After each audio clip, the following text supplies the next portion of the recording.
한 주 동안 참으로 헌신해 주시고 열심히 참여해 주시고 또 사랑해 주신 여러분들 위해 참으로 하나님의 크신 축복과 은혜가 함께하기를 간절히 바랍니다. 제가 인사를 한번 드려볼 테니까 여러분 답변을 잘하는지 한번 보겠습니다. 안식일학교 때 했던 건데 자, 우와, 우리 김천교회 예수님의 향기가 가득합니다. 아싸 다음에 다 잊어버렸어요. 옳지.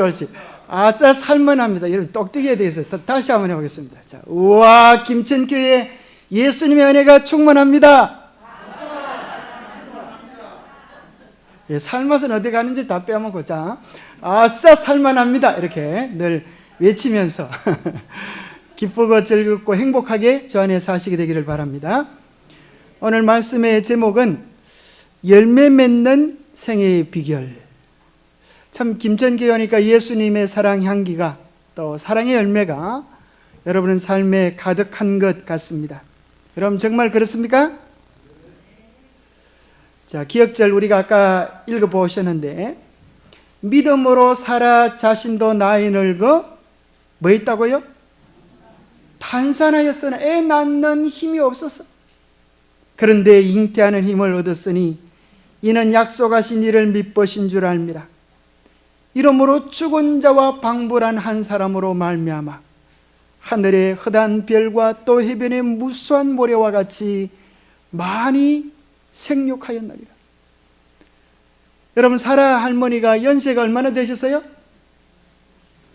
나이 90이 됐는데 무슨 일이 일어났어요?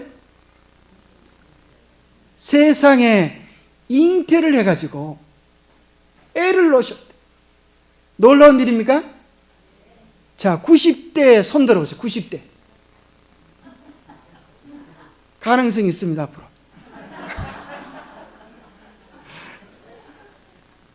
자, 여기 보니까 우리 인생의 목적이 뭐냐? 여러분 이번에 우리 인생의 목적이 뭐라고 배웠어요? 예수님의 제자가 되어서 예수님을 닮아가는 것이다. 하나님의 형상을 회복하는 것, 예수님을 닮아가고 예수님의 사역을 계승하는 것이다. 초등학교 6학년이 글짓기를 했는데 이런 글을 썼어요. 길가에 굴러다니는 하찮은 돌멩이도 다 할 일이 있다는데 오히려 사람이 할 일이 없이 태어났다고는 생각하지 않는다. 그러므로 나에게도 무엇인가 주어진 임무가 있으리라고 생각한다. 나는 그 목표가 무엇인지 안다면 그 목표를 향해 열심히 달려갈 것이다. 참 야무진 아이 같아, 그죠? 내가 왜 사는지 분명한 인생의 목적을 안다면 내가 그것을 향하여 열심히 달려갈 것이다. 자, 우리 인생의 목적은 무엇입니까? 자, 여기 보면 이사야 43장 7절에 보면 물은 내 이름으로 일컫는 자 곧 내가 무엇을 위하여? 내 영광을 위하여 창조한 자를 오게 하라. 그들을 내가 지었고 만들었나니라. 우리가 하나님의 영광을 위하여 살아가면 하늘 가는 것은 당연한 거예요. 그거는 마땅한 거예요. 그래서 우리가 먼저 뭘 위하여 살아야 된다? 하나님의 영광을 위하여 사는 자가 될 때 우리는 인생의 목적을 성취한 것입니다. 하나님의 영광을 위하여 산다고 하는 것은 곧 어떤 삶을 살아가는 것인가? 요한복음 15장 8절에 보니까 너희가 열매를 많이 맺으면 내 아버지께서 영광을 받으실 것이요. 어떻게 사는 것이 하나님의 영광을 위하여 사는 삶이라고요? 열매를 많이 맺는 것. 우리가 1년 내에 농사를 짓기 위하여 애를 쓰고 그러므로 하고 병충해와 싸워 이겼는데 가을에 열매가 하나도 없어.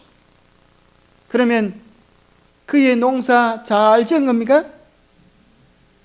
어떻게 된 거예요? 쫄딱 망해버린 거예요. 한 해 농사 쫄딱 망하면 내년에 잘하면 되겠지만 우리 인생 농사가 쫄딱 망했다고 하면 어떻게 되겠습니까? 우리 인생에 맺어야 하는 열매는 무슨 열매입니까? 무슨 열매요? 옳지, 옳지. 무슨 열매요? 성령의 열매. 또 무슨 열매요? 자, 그 열매를 우리는 뭐라고 이야기하는가 하면 성령의 열매, 사랑의 열매, 품성의 열매, 그렇게 얘기하기도 하고, 또 무슨 열매라고 하면 영혼의 열매, 그렇게 이야기합니다. 우리가 예수님을 닮아가는 것을 성령의 열매라 그러고, 나로 말미암아 다른 사람을 주님께로 인도하는 것을 영혼의 열매라 이렇게 표현합니다. 그것이 우리 인생의 숙제인 것입니다. 그래서 인생이 잘 살아는가 그렇지 않은가는 우리 주님께서 보실 때에 우리가 누구를 닮으면, 예수님을 닮으면, 야, 저 사람 정말 내 마음에 쏙 드는 사람이구나, 내가 하늘에 꼭 데려가야 되겠다, 그 생각하지 않으시겠습니까? 그래서 우리는 이 세상 살면서 하나님 닮는, 예수님 닮는 품성을 가지고 살아가는 것, 이것이 우리의 숙제인 것입니다. 우리 인생은 가만히 생각해 보면 땅 따먹기 게임하고 비슷한 것 같아요. 여러분 어릴 때 땅 따먹기 게임 좀 해봤습니까? 요즘 뭐 아이들 노는 게임이 많아서 이런 거 안 하지만은 우리 어릴 때만 해도 이 운동장에 동그라미를 그려놓고 이 사금팔이 가지고 이렇게 땅을 넓혀갑니다. 땅이 많으면 땅땅 그립니다. 땅이 많으면 아주 넓다고 아주 땅땅 그리고 큰 소리 쳐요. 내가 이만큼 부자다. 땅이 없으면 기죽어 이렇게. 그런데 아무리 땅이 많건 적건 노는 시간은 몇 분밖에 안 돼요? 쉬는 시간 몇 분요? 10분. 10분 지나면 종이 땡땡땡 치면 아무리 땅이 많아도 어떻게 됩니까? 손을 툴툴 들고 교실로 가야 합니다. 그러면 선생님은 뭘 물어보죠? 이놈은 너 땅 많이 땄냐? 이거 물어봐요, 안 물어봐요? 그거 물어보는 선생님 없어요. 선생님 앞에 불려가면 선생님이 뭘 물어보는가 하면, 야야 너 숙제 잘해왔냐? 이렇게 물어봐요. 숙제 못 해오면 여기 여러분 우는 애 보셨어요? 김홍도가 그린 그림에 보니까 울어요. 왜 울어요?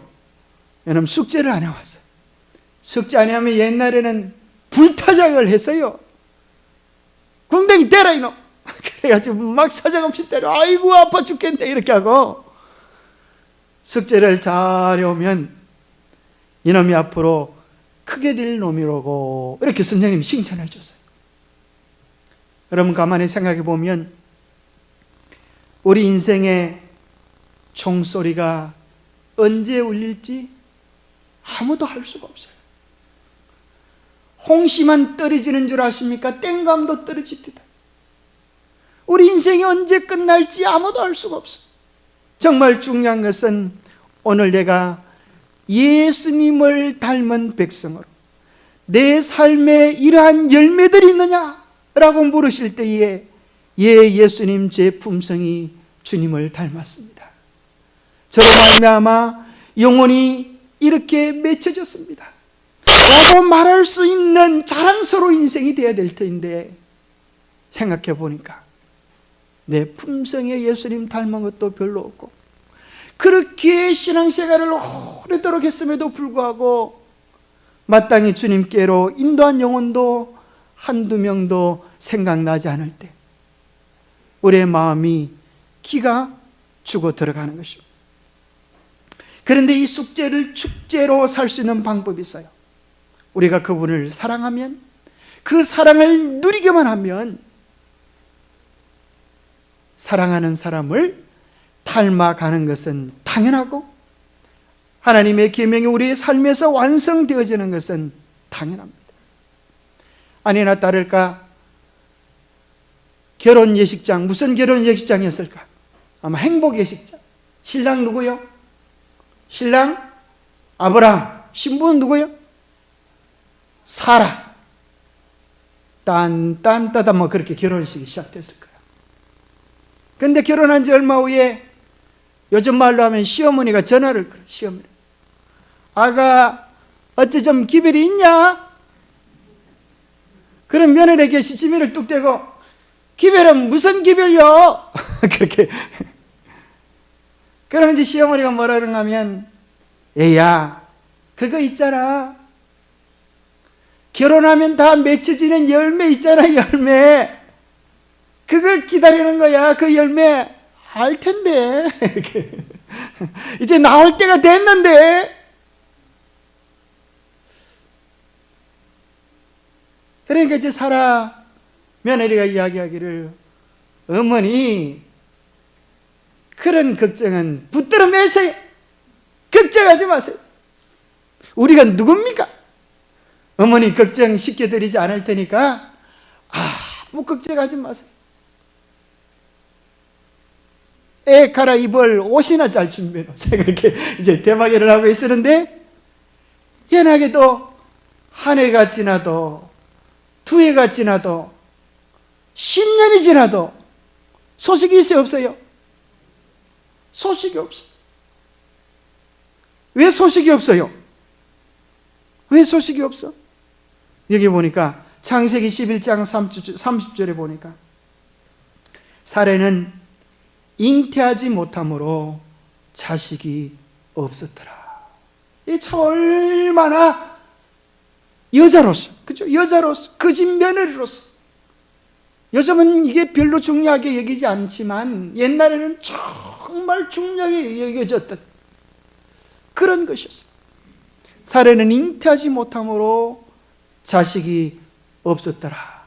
이 말은 참으로 사라의 인생 속에 정말 절망적인 메시지와 같아요. 뭐 해야 자식이 나와요? 잉태를 해야, 품어야. 우리의 신앙생활 속에서 꿈을 품는 것, 희망을 품는 것, 소망을 품는 것, 새해를 맞이하여 네가 어떤 복을 받고 싶으냐? 그렇게 물을 때에 별거 없어요. 그냥 그런 거죠 뭐. 그렇게 하지 마시고, 새해는 제가 이런 꿈을 꼭 이루고 싶어요. 그런 마음속에 간절한 바람이 있게 되기를 바랍니다. 옛날에 우리 현명한 시어머님들이, 친정어머님들이 사이가 가면 뭐 잡아줘요? 씨암탉을 잡아요. 왜 씨암탉을 잡아줘? 에?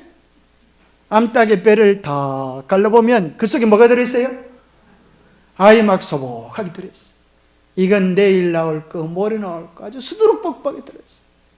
아마도 옛날 우리 어르신들이, 애야 인생을 아무렇게나 살지 말고 이렇게 알을 소복이 품고 사는 씨암탉처럼 너의 마음속에도 꿈과 희망을 품고 살거라. 그러면 반드시 이루어진다는 그런 소망을 담고 있는 것이 아니었을까요?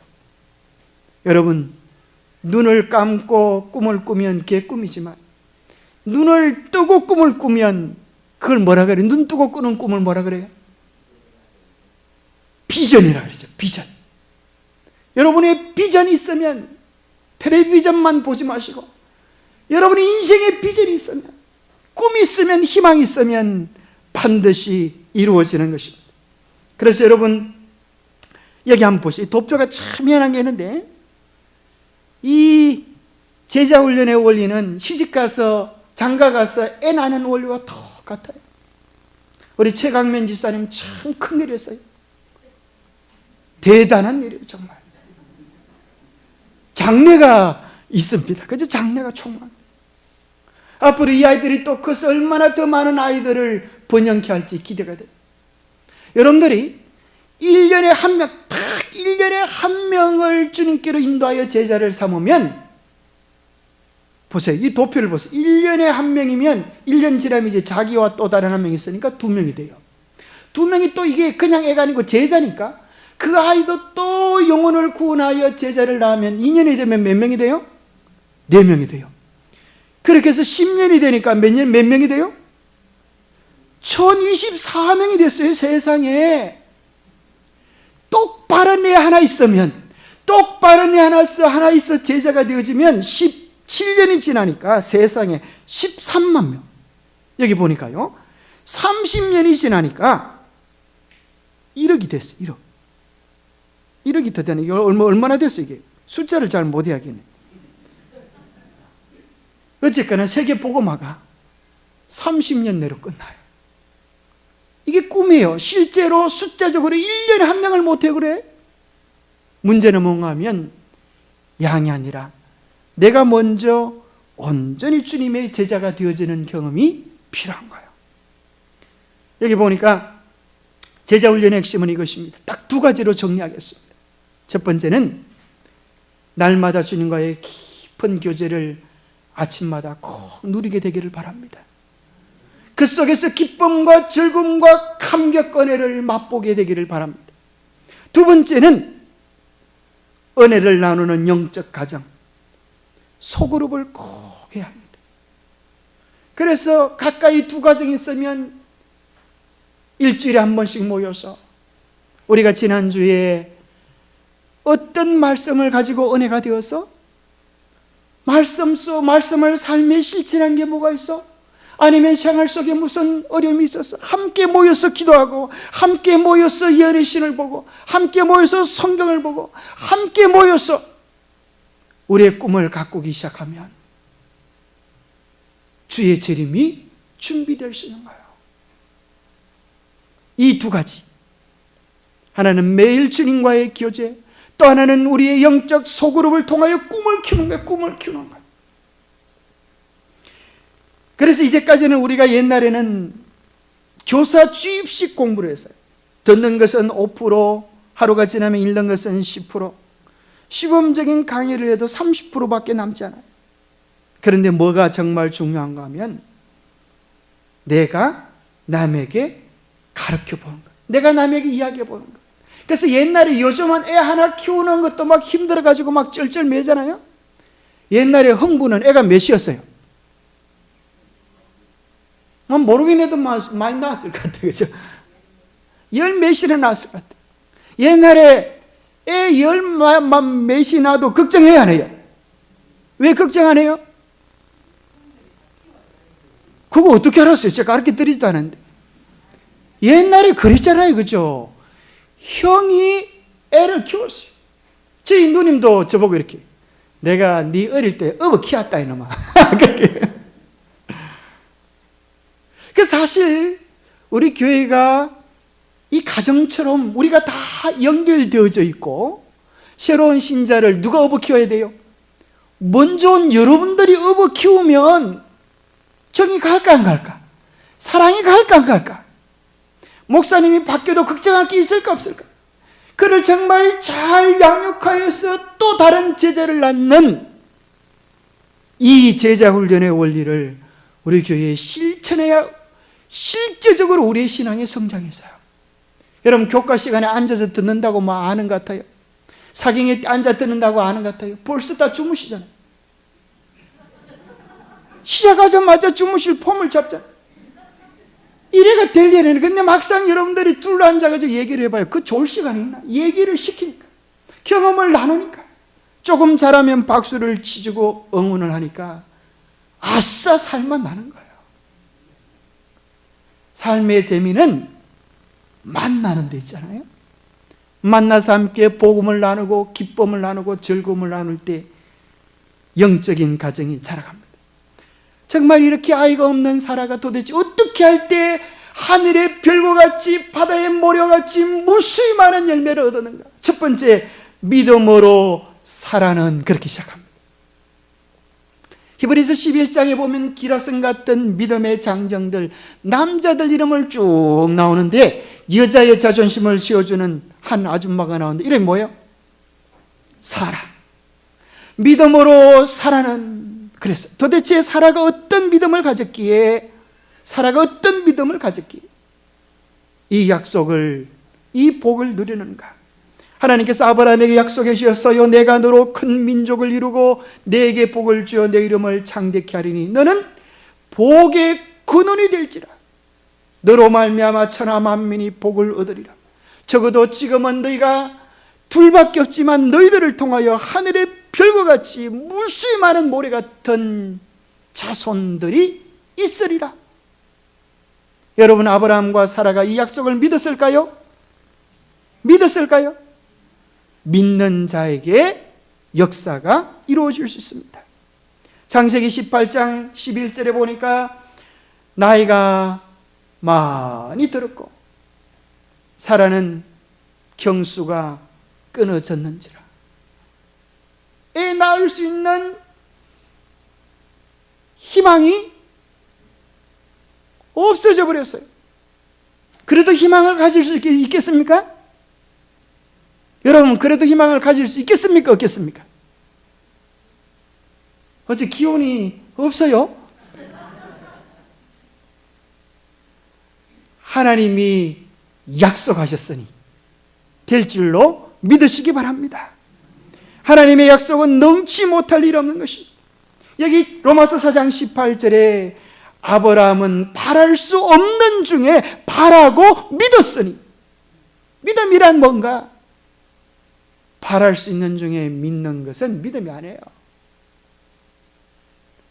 우리는 때로 내 힘이 없는데, 내 능력이 없는데, 내 지혜가 없는데 무슨 일로, 무슨 수로 일이 이루어지나 생각되지만 하나님은 오히려 사라와 아브라함이 경수가 끊어지기를 기다리고 계셨어요. 왜요? 왜요? 경수가 끊어지고 애를 놓으면 내가 낳은 거야? 하나님이 주신 거야? 감히 그 말을 할 수가 없는 거예요. 내가 애를 낳았다 이렇게 말할 수가 없어요. 내 힘으로 애를 낳았다, 내가 잘해서 애를 낳았다 이렇게 말할 수가 없는 거예요. 우리는 때로 내 재간, 내 능력이 끝나면 모든 것이 끝난 줄 알지만 하나님은 언제나 계획이 있으십니다. 하나님이 실패하는 적이 있어요, 없어요?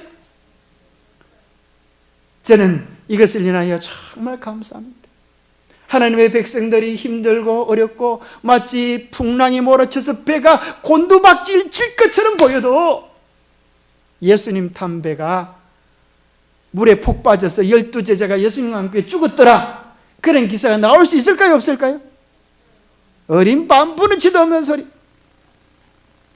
하나님의 교회는 결코 망하지 않고 하나님의 이름이 있는 곳은 반드시 살아 역사하게 될 것입니다. 그가 100세나 되고 자기 몸에 죽은 것 같음과 사라의 태에 죽은 것 같음을 알고도 믿음이 약하여지지 아니하고, 믿음이 없어 하나님의 약속을 의심치 않고 믿음에 견고하여져서 하나님께 영광을 돌리며 약속하신 그것을 또한 능히 이루실 줄을 확신하였어요. 그러므로 이것을 저에게 의로 여기셨다.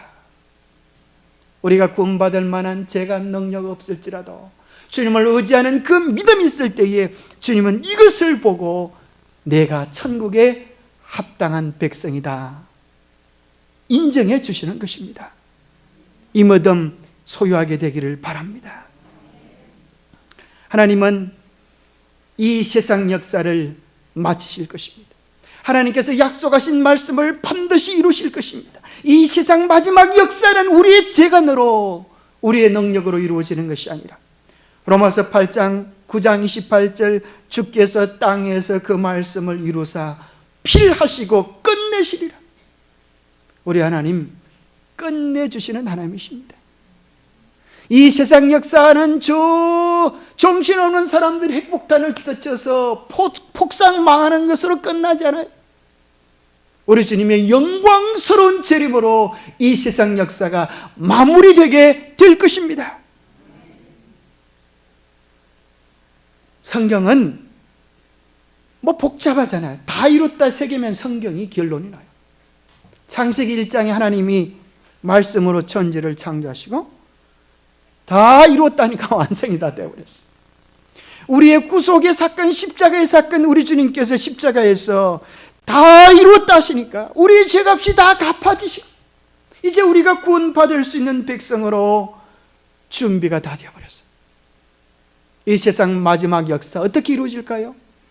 우리 주님께서 재림하실 때 한 번만 더 하시면 세상 역사가 끝이 나요? 뭐 복잡하잖아요. 우리 주님께서 구름 타고 오시면서 다 이루었다! 어려운 자는 어렵고 더러운 자는 그대로 더럽게 될 것이다. 선포 한마디만 하면 모든 사람의 운명이 거기서 끝장이 나는 것이. 더 이상 뭐 푸틴이 어떠니 뭐 정신없는 소리 할 필요가 없어. 모든 문제의 열쇠가 하나님께서 지고 계시기 때문입니다. 우리가 이제 이 약속을 믿는 것입니다. 하나님을 믿는다고 하는 것은 바로 이 위대한 약속이 누구를 통하여 이루어질 줄 믿는 것을 믿음이라고 해요? 누구를 통하여?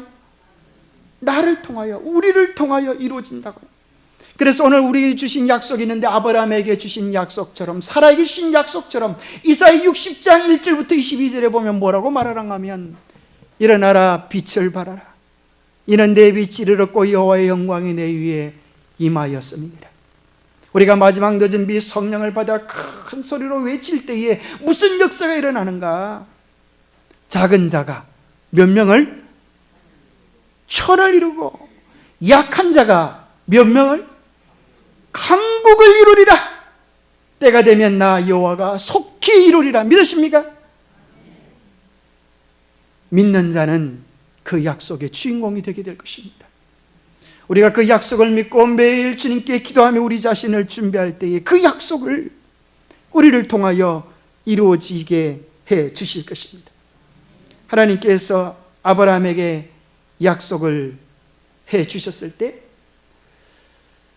아브라함이 사실은 잘 믿지 못했어요. 사라를 통하여, 나를 통하여, 사라를 통하여 이루어질 거라고는 생각을 잘 못했어요. 왜냐하면 사라에게는 희망이 없는 것처럼 보여요. 그래서 아브라함이 처음에는 뭐라고 그래요? 아이고 예수님, 하나님 그냥 내 상속자는 애를 안 주셔도 됩니다. 그냥 이 엘리에셀 이 종이면 될 것 같아요. 그러다 나중에 이제 이삭이 있으니까 하나님께서 내게 애 주겠다 그러니까 하나님, 누구나 이스마엘이나 그냥 하나님 앞에서 잘 그냥 안 아프고 살게 복 주시면 좋겠습니다. 그 말을 들으면 하나님께서 위로가 되실까요? 하나님 속이 터지는 거예요. 이놈이 나를 도대체 뭘로 보고 나를 뭘로 보고 내가 저에게 줄 복이 얼마나 크고 놀라운데 그것을 모르고 지금 상태로 만족한다는 거예요. 여러분 기억하셔요. 갈라디아 4장 23절에 보면 이스마엘에서 끝이 났다면 약속이 이루어질 수 있어요? 없어요? 없어요. 갈라디아 4장 23절에 보면 여종에게는 육체를 따라 낳고 자유 있는 여자에게는 약속으로 말미암느니라. 약속의 자녀가 나오지 않으면 약속의 역사가 이루어질 수가 없어요. 오늘 세상에 무수히 많은 교회들이 가득 차고 하갈처럼 애를 쑥쑥 잘 낳는 그런 교회들이 많을지라도 성경은 이야기합니다. 약속의 자녀가 와야 역사가 이루어진다라고 말씀하세요. 계시록 12장 17절에 영이 여자에게 분노하여 돌아가서 그 여자의 남은 자손, 하나님의 계명과 예수의 증거를 가진 자들이 나타나서 세상 역사의 마지막을 마무리할 것이라고 약속해 주고 계시는 것입니다. 비록 지금은 작아 보여도, 비록 지금은 보잘것없는 것처럼 보여도 마지막 역사를 이룰 역사의 주인공들이라고 하는 사실을 믿게 되시기 바랍니다. 하나님은 아브라함에게 이야기하십니다. 아브라함이 하나님께서 찾아오셔서 네가 애를 낳을 것이다 그렇게 얘기하니까 아브라함이 뭐라 그래요? 여기 보니까 참 공동번역이 재미있게 번역했어요. 아브라함은 땅에 얼굴을 대고 엎드려 있으면서도 속으로 우스워서 나이 100살의 아들을 보다니 살아도 90살이나 되었는데 어떻게 아기를 낳겠는가 하고 중얼거렸다. 그러면서 하나님께 이스마엘이나 귀여움에 당신의 귀여움을 받으며 살게 해달라고 청하자. 하나님께서는 이렇게 말씀하셨다. 아니다. 네 아내 사라가 너에게 아들을 낳아줄 터이다. 여기 보니까 얼마나 우스웠는지 아브라함이 땅에 얼굴을 대고 엎드려 웃었다 그래요. 여러분, 땅에 얼굴을 대고 엎드려 웃는 것을 무슨 웃음이라 그래요? 포복절도 아니에요. 포복절도. 아브라함이 뭐라 그러는가 하면, 아이고 하나님, 노인 웃기시는 게 아닙니다. 지금 제 나이가 100살입니다. 제가 뭔 애를 다 낳겠다고 그렇게 새삼스러운 말씀하십니다. 그 얘기를 텐트 옆에서 사라가 엿듣고 사라도 웃었어요. 세상에, 하나님 제 나이 지금 90입니다. 경수가 끊어진 지 오래됐고요. 제가 뭔 애를 낳겠다고 그렇게 말씀하십니다. 하나님도 참 우습게도 사라보고 그러신 거예요. 사라야, 네가 웃었지? 하나님이 그 웃음소리도 안 나는 빙그레한 미소를, 무슨 웃음을, 자, 사라가 웃었던 웃음은 진짜 믿는 웃음일까요? 하나님의 약속이 하도 어처구니가 없어서 웃는 비웃음이었을까요? 그걸 썩소라 그래. 썩소, 썩은 미소. 하도 가짜내서 웃는 거라. 가짜내서. 그때 하나님은 또 그것을 보시고 또 이렇게 말씀하세요. 너 웃었지? 사라가 깜짝 놀래가지고, 하나님 진짜 안 웃었는데요. 네가 웃어서 내가 다 안다. 네 속 다 안다. 내가 너에게 약속을 해주지만 네가 못 믿어서 웃은 것 내가 안다. 그래서 네가 나를 애를 낳으면 애 이름을 웃음이라고 지어라. 웃음을 히브리 말로 뭐라 그래요? 여러분 이제 히브리어도 다 배우셨어요. 하도 웃었어. 하도 가짜내서 웃었는데 애를 낳고 나서 사라가 그 아이를 품에 안고 뭐라고 이야기하는가 하면, 하나님이 나로 웃게 하시니 듣는 자가 다 나와 함께 웃으리로다. 여러분 웃을 게 성경에 예언되어 있다니까요. 사라 할머니가 여러분 웃을 게 다 예언되어 있어요. 그때는 못 믿어서 웃었는데 아이를 품에 안고 나서 어떤 웃음을 웃었을까? 이때는 속에서부터 넘쳐나는, 정말 좋아서 차고 넘치는 미소를 하나님께서 베푸신 은혜가 너무나 크고 놀라워서 울었다가 웃었다가 웃었다 그랬어요. 얼마나 놀랍고 얼마나 감격적인 순간이었을까요? 누가 아브라함에게 사라가 아기에게 젖을 물리라고 말할 꿈이나 꾸었더냐? 그런데 그 노령의 아들을 얻으셨구나. 참으로 놀라운 약속이지 않습니까? 하나님께서 이 놀라운 약속을 우리 교회에 성취시켜 주실 것을 믿습니다. 그 아이는 궁극적으로 예수님께서 이 땅에 오실 임마누엘에 대한 약속, 예표적 사건이었듯이 이 사건은 마지막 우리에게 늦은 비에 충만한 약속으로 이루어지게 될 것입니다. 사라에게 있어서의 믿음이라고 하는 것은 나를 통하여 이루어진다는 약속을 믿는 것이고, 하나님께서 그 약속을 반드시 지키리라고 하는 약속을 믿는 것이고, 세 번째는 이런 일이 벌어졌어요. 하갈이 배가 불르기 시작하니까 자기의 잉태함을 깨닫고 그 여주인을 뭐예요? 멸시하는지라. 이 몸종이 배가 불러오니까 뭐라고 그런가 하면, 사라 아줌마 물 좀 떠다 주세요 이러는 거야. 사라가 깜짝 놀래가지고 조금 전에 죽도록 충성했던 몸종이 자기 보고 일을 시키니, 세상에 이런 일이 어디 있어요? 그래서 아마 사라가 그랬을지 몰라요. 양이나 너는 손이 없나 발이 없냐. 그런데 더 가짜는 일은 사라가 불러오는 배를 가리키면서 이러는 거라. 몸이 말을 들어야지. 이렇게 재는데 얼마나 속이 뒤집어지겠어요. 내가 가고 싶어도 몸이 말을 들어야지. 그러면서 불러오는 배를 자랑하면서 폼을 잴 때에 사라의 속이 얼마나 뒤집어지겠어요. 나는 이렇게 애도 쑥쑥 잘 나는데 너는 애도 못 낳는 뭐냐? 이런 소리 하는 게 있어요. 그러나 옛날 우리 요즘은 참 그죠? 요즘은 옛날 우리 그러기도 했는데 여자가 시집가서 정말 참다가 정 못 참으면 뭐합니까? 보따리 싸가지고 고향 앞으로 보따리 싸가지고 내 사정 내 억울함 다하는 친정집으로 가는 그런 수가 있어요. 그러면 좀 속이 좀 편해져. 그런데 사라는 그렇게 멸시와 천대를 받았음에도 불구하고 보따리 싸서 고향집으로 가는 일이 있어요, 없어요? 없어요. 사라가 싸움은 잘했나 봐. 이년은 내가 나갈 게 아니라 니년이 나가라. 얼마나 호통을 쳤는지 하갈이 깜짝 놀라가지고 도망을 쳐버렸어요. 그것도 여러 번이요. 여러분 기억하십시오.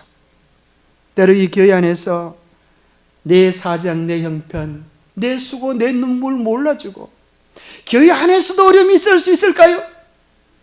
있을 수 있어요.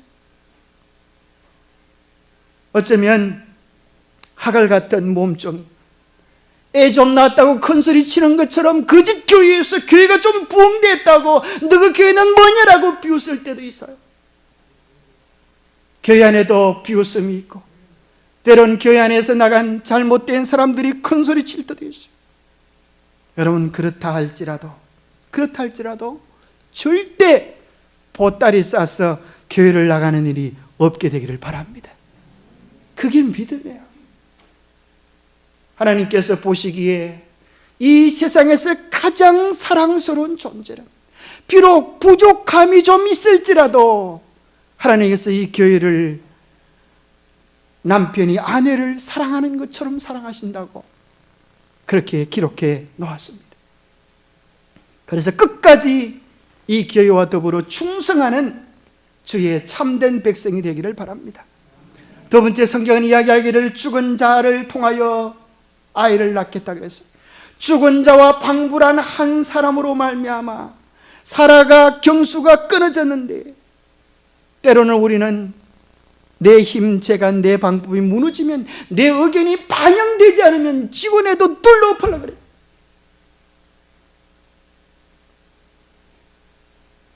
자아가 죽어야 합니다. 죽은 자를 하나님이 들어 쓰십니다. 사람이 더 나은 방법을 찾고 있는 동안 하나님은 더 나은 사람을 찾으신다. 하나님은 능력 있는 사람을 찾고 계신 것이 아니라 하나님께 전적으로 순종할 수 있는 사람을 찾고 계신다. 하나님은 말씀 안에서 강건해진 사람을 원할 뿐 아니라 믿음과 기도로 강건해진 사람을 원하시는 것이다. 하나님이 찾고 있는 사람은 위대한 재능을 가진 사람이 아니라 하나님의 뜻대로 사용할 수 있는 그런 사람이다. 오늘 우리가 우리의 마음의 주권을 온전히 들여서 주님이 쓰실 수 있는 깨끗한 그릇이 되기를 축복합니다.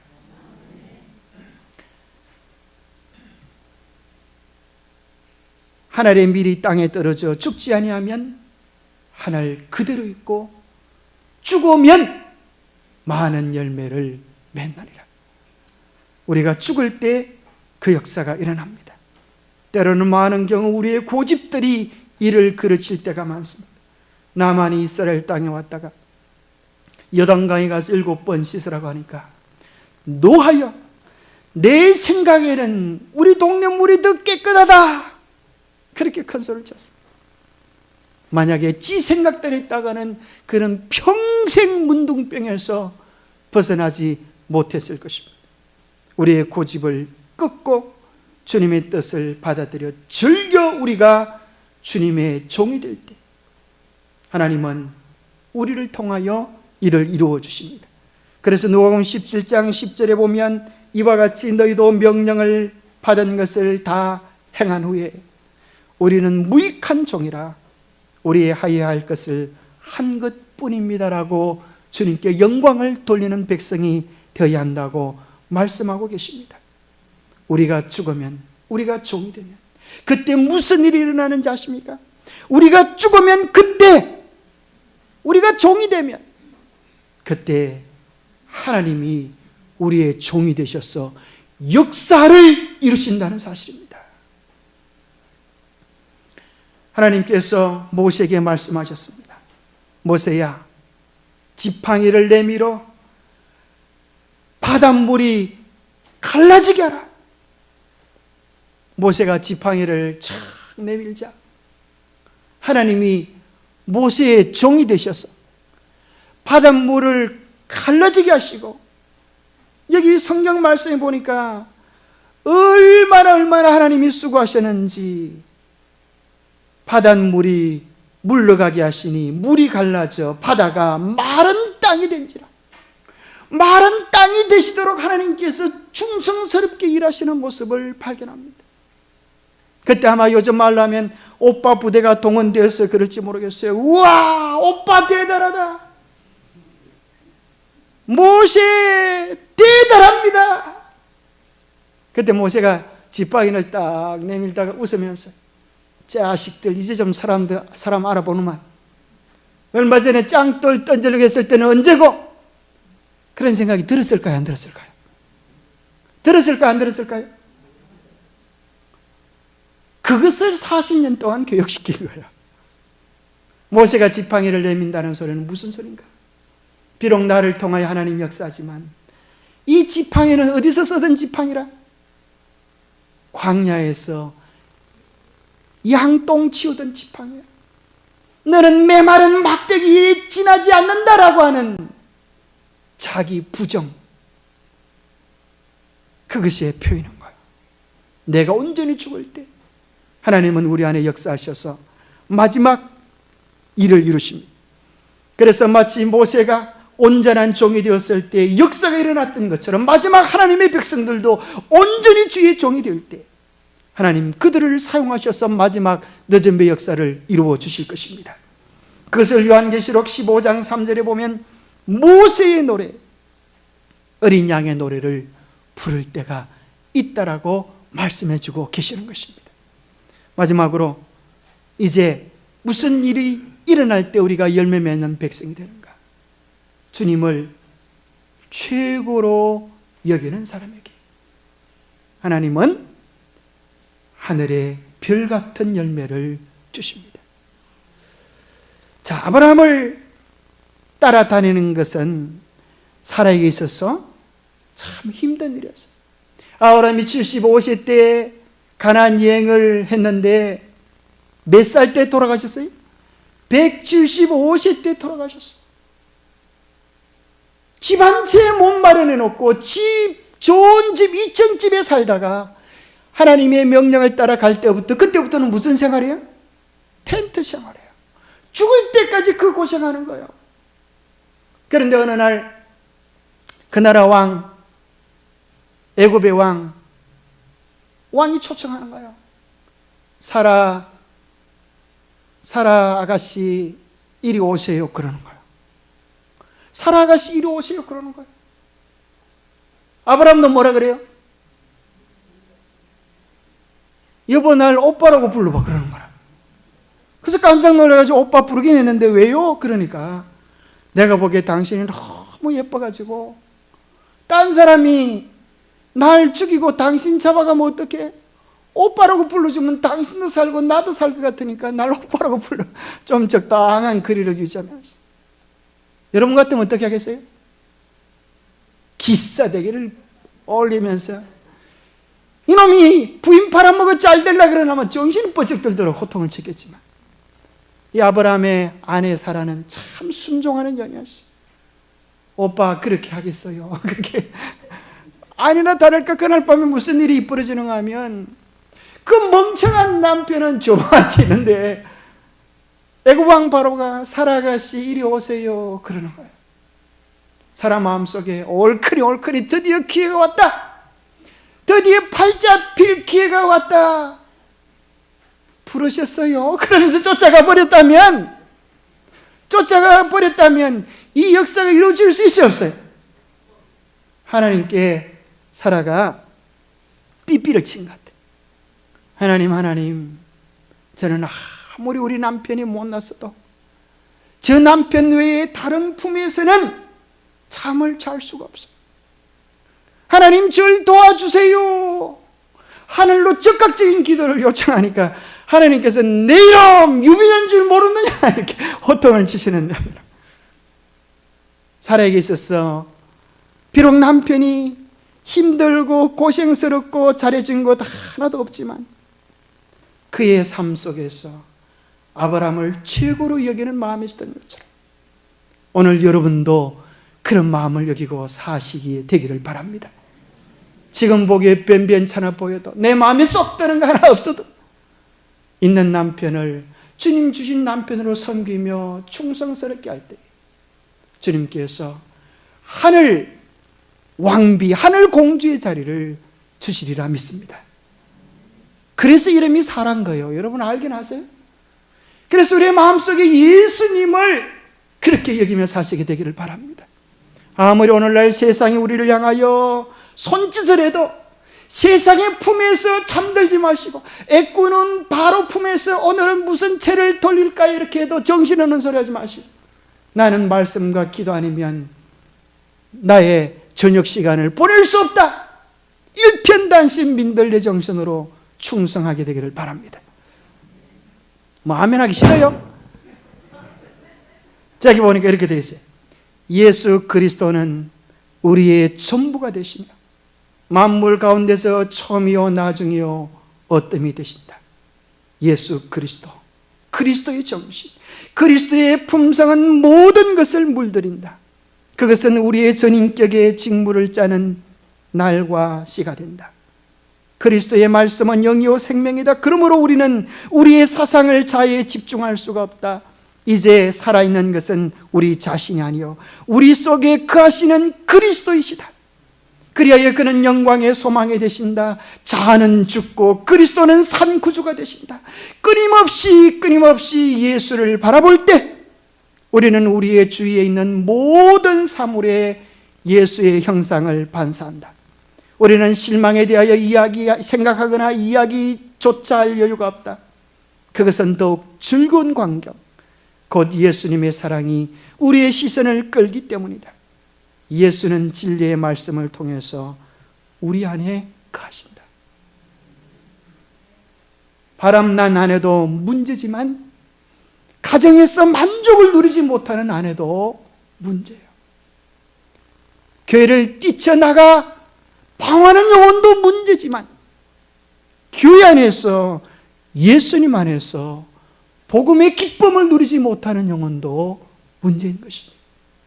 주님께서 우리에게 주신 복은 정말 크고 놀라운 것입니다. 하나님의 풍성한 약속 속에 감으로 마지막 늦은 비의 주인공이 다 되실 수 있게 되기를 간절히 바라면서 말씀 마칩니다. 자, 찬미. 하나님 아버지, 참으로 감사합니다. 우리가 무엇이간데 우리 일을 마치 이 지구상에 우리 혼자 존재하는 것처럼 그렇게 귀하고 아름다운 사랑을 우리에게 더해 주셨습니까? 주님, 그 사랑을 굳게 붙잡게 하여 주시옵소서. 살아에게 주셨던 약속처럼 우리에게 마지막 늦은 비 약속을 더해 주시니 감사합니다. 그 약속이 우리를 통하여 이루어질 수 있도록 우리의 마음을 드리게 하시고 우리의 사랑을 드리게 하여 주시옵소서. 이 세상이 우리를 향하여 손짓한다 할지라도 세상의 허황된 욕심에 우리의 마음을 팔아버리지 않게 하여 주시고 우리를 죽도록 사랑하시는 우리 주님의 그 사랑에 우리의 마음을, 우리의 삶을 드리게 하여 주시옵소서. 그래요, 머지않아 우리 주님께서 영광 중에 다시 오시는 그날에 손에 손을 잡고 구원의 노래를 부르게 하여 주시옵소서.